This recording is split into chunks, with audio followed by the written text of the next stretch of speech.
Kia ora koutou and welcome to Markets, Mystics and Mayhem, a weekly podcast with Kiwibank's economics team alongside the occasional special guest. We'll delve into the data, decipher policy decisions, monitor the markets and analyse the issues impacting the Kiwi economy. Let's get into it. Okay, welcome back to Markets, Mystics and Mayhem.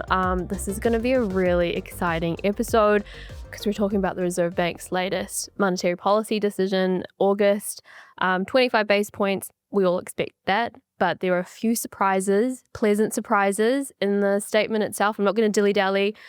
How did you guys feel about the decision? I thought it was good, right? We finally got what we wanted. Yeah. We got the central bank, looking at the data and I think speaking to businesses and realizing they haven't done enough and they're going to do more and they've signaled rate cuts all the way to 2.5. I'm just so happy. I'm just smiling all the time. On the day, I literally was almost crying happy tears. It's crazy though because it's a completely different central bank to the one we saw in May. Completely. So refresher, in May, they actually had a 5-1 vote with one dissenter saying, actually, let's not cut rates this time around.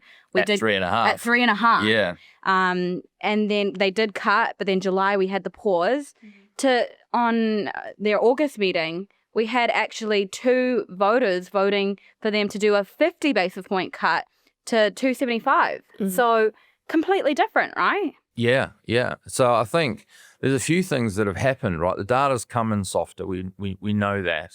But I think they realise, the economy contracted in the June quarter and we're supposed to be a year out of this recession and we're not. We're still bouncing around.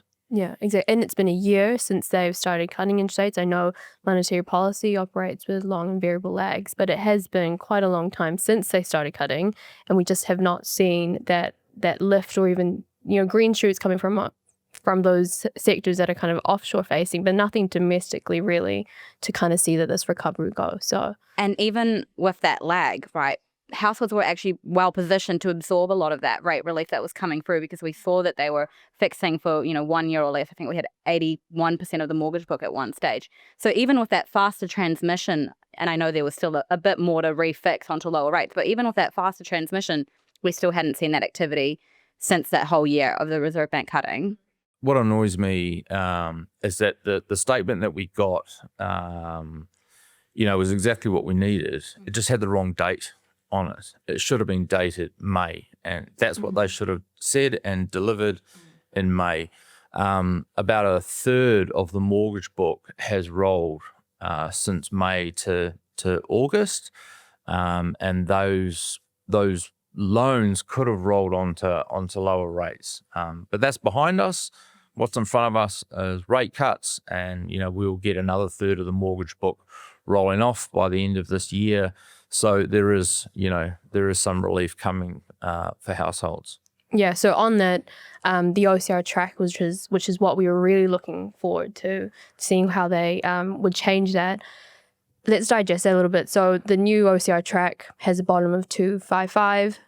It was at 285, so a massive 30-point lowering of the track, which I don't think anyone picked to see that happen. I mean, we've always been forecasting 2.5% of the terminal cash rate, but to see the Reserve Bank actually deliver that, which is, as we said, an out of consensus move, was quite a big change. Yeah, I mean, we've been forecasting 2.5, as you say, but we didn't expect them to get there quite so quickly, which is a pleasant surprise. And I think it just highlights what we've been saying for a long time now, that the economy's been through recession. 5.5% cash rate was very restrictive. In order to stimulate, you need monetary policy at a stimulatory level, and it's not until it gets well below 3. So that's why we've been saying 2.5. And as you say, rate cuts so far have provided relief. They've taken the handbrake off, but they certainly haven't put the foot on the accelerator yet. Just to dive into the OCR track a little bit more as well. So that move from 285 to 255, what that really means is that the Reserve Bank has gone from signalling before back in May that they'd take a 60% chance that they'd do one more move to 275, to now actually saying there's an 80% chance that they'll go to 2.5%. So it's basically not fully, but it's pretty closely priced in there. And also for like more context as well, at the May OCR track that we had, which had a bottom of 285, that actually is the top of the OCR track that we have now in August. So when, I think at the end of their forecast period is at 2027, 2028, that's as high as the OCR track actually gets. So it does show you just how significant that reduction was in the OCR track. Yeah, we need symmetry policy, and they've got to get it. They've got to get it there. But if we sort of delve into the data a bit more, I mean, I think the shock that the economy is contracting again is probably what slapped them into action. Yeah. But, what was your take on the numbers? I don't think anything really stood out because we have been expecting the slowdown in the economy. We had a pretty strong summer. Tourism kind of helped the economy rebound from the deep recession last year, and also our kind of agricultural sector with high commodity prices and a pretty favourable New Zealand dollar. So we saw our external sectors kind of doing well, but still within that residential construction, kind of those retail sectors, we're still doing quite tough, and it looks like all that momentum has really stalled in this kind of winter period, this middle of the year. So the Reserve Bank's expecting a contraction in the current quarter and the June quarter, and it's just going to take some time, which is not the economy you'd expect to see after a whole year of rate cuts. So the fact that you're going back into a contraction really tells you that it's just been relief is one thing, stimulus and actually generating a bit of activity is another. So the data all looks pretty soft. And I think another thing that was quite influential in their decision to show more, of an easing bias is their visits to businesses. How I think, we talk to businesses a lot and written a few notes on what they're feeling on the ground. But they also had little box about their recent business visits, and it seemed like they were hearing it from them too, that it's just not enough what they've done. Which we've been hearing for a long all time. along, right? And we even had one of our customers on here a little while ago, Steve from Urgent Couriers, right? And he basically said the Reserve Bank's tone deaf at the moment and not doing enough. And, so businesses have been raising their concerns, and I think the Reserve Bank's had their blinkers on, but it's great that they've taken them off and spoken to businesses. I think that was that was one of those key bits that I took away from the statement. Yeah. Okay, the data's obviously softer, but they're hearing more on the ground. Yeah, because I think we're all seeing the same data and we're all seeing it soft, and our forecasts are relatively broadly in line with each other, but the change, I think, was really because they had heard from businesses themselves that this is a really tough situation and we need more support. I think they need to put more weight on their liaison with businesses. It's like, you hear firsthand what's going on in real time, and speaking to business owners, what shows up in the data maybe 6 months later. So, it's not like businesses have only suddenly become upset. No, they've been upset for 2 years. And I guess on the global side as well, that's another key part for the Reserve Bank. They did some research a couple months ago now, and I think Paul Conway, their chief economist, did a speech on the sort of impacts of tariffs. And even though we've been saying a long time, it's more of a global demand shock, weaker global growth, it's going to hurt our exports and mean disinflationary pressure for us at home. There was some fears and commentators around what about the inflationary impacts. But I think having conducted that piece of research, the Reserve Bank probably have more confidence now too that actually, for New Zealand, the impact is more of a negative demand shock. And in the US, it might be a bit more inflationary, but we actually don't have that same concern here. And it's more about the fact that we're already in basically a recession still, and you've got that negative demand shock happening. So I think they made a point that even though things have de-escalated since Liberation Day, that actually their assessment of the climate hasn't really changed, that it will be still quite a big demand shock. Yeah. So the first box was business relationships in the second box was that bit, and I think that's given them a lot of comfort that we're not going to be importing, inflation. If anything, we'll be importing deflation. So, the risks around their inflation forecasts, I think, are just continuing to drop. So even though we're seeing a bit of a spike now, inflation's just lifted to 2.7. It might go as high as 3. So on paper, you'd be like, oh, why are you cutting when inflation's going like that? Well, actually, it's temporary. It's a food price shock. It's administered costs. In a year's time, we think inflation's going to be, at or below 2%. It's at domestic inflation, really, which is what the Reserve Bank has the most control over.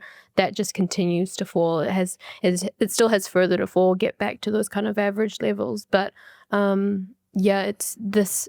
I think they are able to just kind of look through this near-term rise in inflation. And something that they pointed out as well, which we've mentioned a couple times too, is that the areas where we are seeing this inflation in your food prices, your council rates, your insurance costs, these are all essential items. So they were actually treating this as going to be a negative demand shock because households are going to have to divert their spending elsewhere into the economy.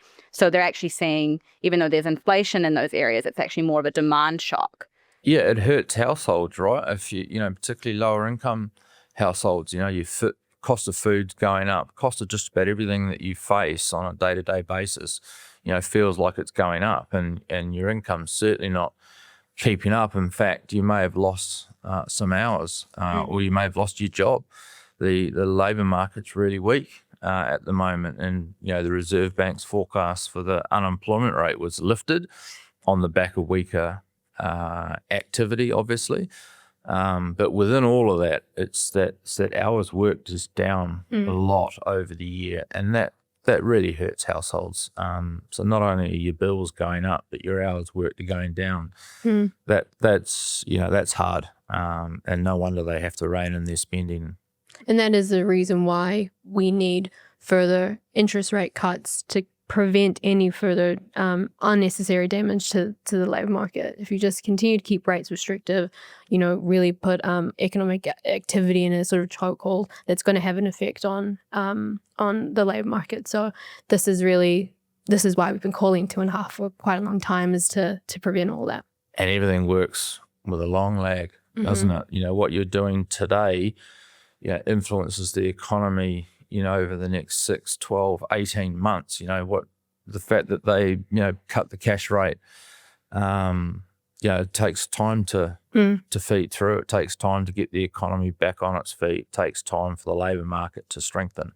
Right here, right now, even though we've had all these rate cuts, businesses are still shedding workers. They're still shedding hours. We've got a long way to turn that ship, right? It's like the Titanic with a tiny little rudder. It takes ages, and you know what? We've hit an iceberg. Yeah. That was good. Come on. That was good. I love an analogy. Okay, can we talk back up about the OCR track? Because I just love the new track. It just looks so good. Track. Yeah. I mean, right now, actually, we've probably already put it on the screen by now, but I think we should bring up the chart. Put up again. Put up the chart of the new OCR track and our Kiwibank forecast. Yeah. And you'll notice while this chart is showing that there's been multiple OCR tracks and they've gone lower and lower and lower.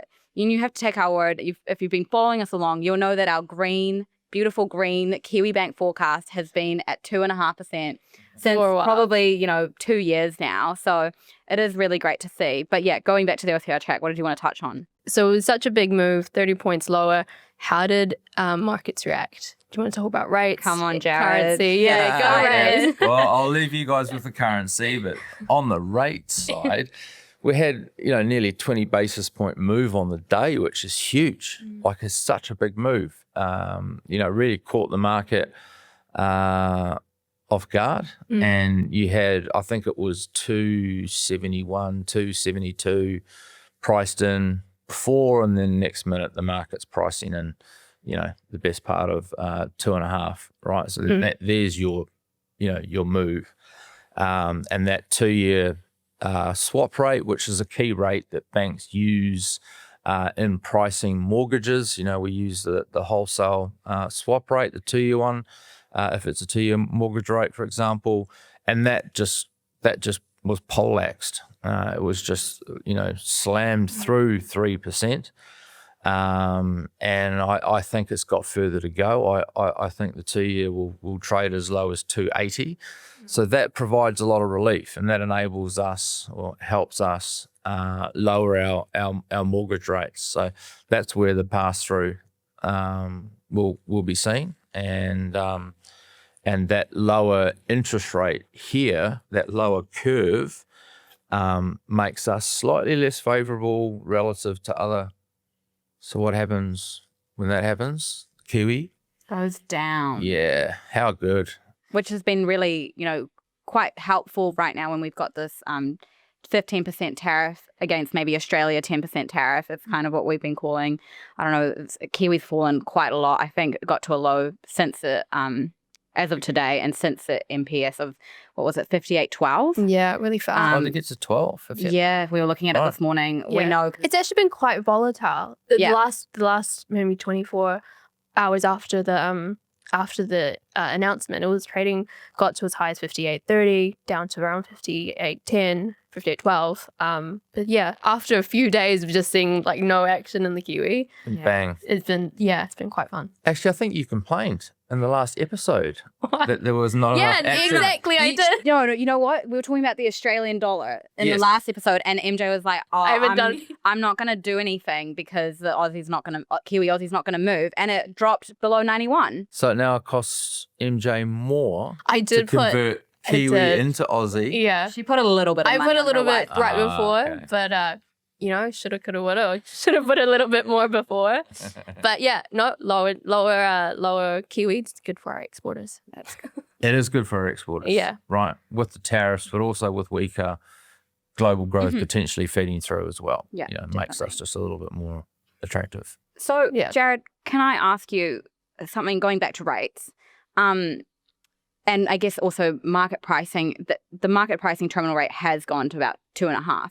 But it's quite, I guess, different to what commentators like us, including ourselves, are sort of picking for the timing of cuts. So we're saying, 2 more 25 basis point cuts at the next 2 meetings, so October and November, which takes us to 2.5% by the end of the year. Market pricing's still a bit not so convinced that it would happen this year. Do you think, which is kind of a surprise to me, given how many commentators are calling for a 2.5% by year end. So what do you think's kind of maybe delaying that market move to pricing in more? Or what do you think when we're going to see that shift a bit more?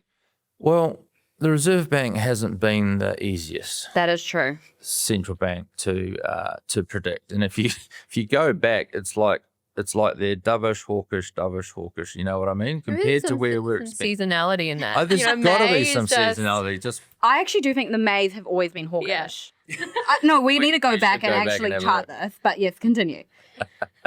But I think it's that on, off that we keep getting from them. Like, they came across hawkish, was it November? And then it was a little bit better in February, and then hawkish again in May, and then dovish in August, and it's kind of like you're on, off. So I wouldn't be surprised if traders are sitting there going, okay, they're getting to 2.5, but there may be a pause either in October or November.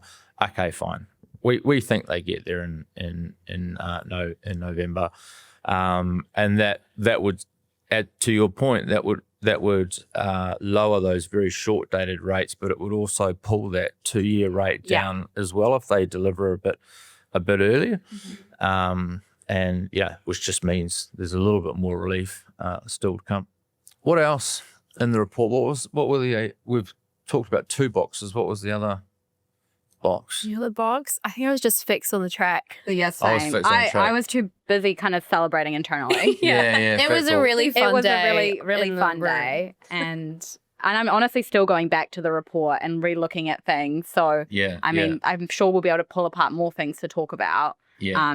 But I think those are really the key points. I think they were the key points, I think going and, you've still got so many more presentations to come. I think this is going to be a really good message that we'll be saying to businesses that there is more, not just relief coming, but actually support, right? Well, I think it's so good because sometimes I feel like when we're going to present or even we're on the podcast, it's almost like we're trying to like convince people that this is going to happen. And like, we're banging on the table for it. But now, we've got that signal to come, we don't have to actually go in and try to convince that this is maybe going to happen. This is what's signaled. And if it's delivered, then this is really good news for households and businesses. Yeah, exactly. And it's a crystal clear message. Yeah. You think about where we were, the beginning of last year, you had, the central bank threatening hikes, and you had people calling for cuts. It was really confusing for businesses. It's all been whittled down to 2.5, and we're all now going to go out and say, that's going to be the bottom, and hopefully we get there this year. Now you can go into 2026 with a bit more confidence, right? And hopefully some cash flow positive. Yeah, I think the big thing they delivered on the day was just bolstering confidence among businesses and households, just giving them that certainty that next year your rates will stay lower because it's just what's needed. There is no kind of tiptoeing around whether they even go to 275. It's quite concrete that they'll go to 250. And I think that's what businesses need in this very uncertain times, because we still have very, those risks to the outlook are still, I think, tilted to the downside, what's happening overseas. But to offset that is to support businesses and households, and that's through, delivering this kind of message. But also getting to the bottom is kind of important too. Like, you speak to investors and businesses and whatever, and they're looking at interest rates falling. They're like, well, I want to watch them fall further. I'm hoping that in November we'll turn around and say, well, that's it, done. Right, they're done, and it's at 2.5, and that's your mortgage rate, that's your business lending rate. Off you go. And I think just knowing, okay, so that's the bottom. I can that sort of planning transact. ahead. Yeah. Okay, I think we can wrap it up there. That was a really fun chat. It was a really fun decision to kind of discuss and delve into. But, the message is clear from the Reserve Bank. It's that we'll have lower interest rates, and that should support our economy into next year. We said survive till 2025. Is it now fixed in 2026? That's kind of the mantra going into next year. But that's it for us this week. Like, subscribe, follow, and we'll be back next week.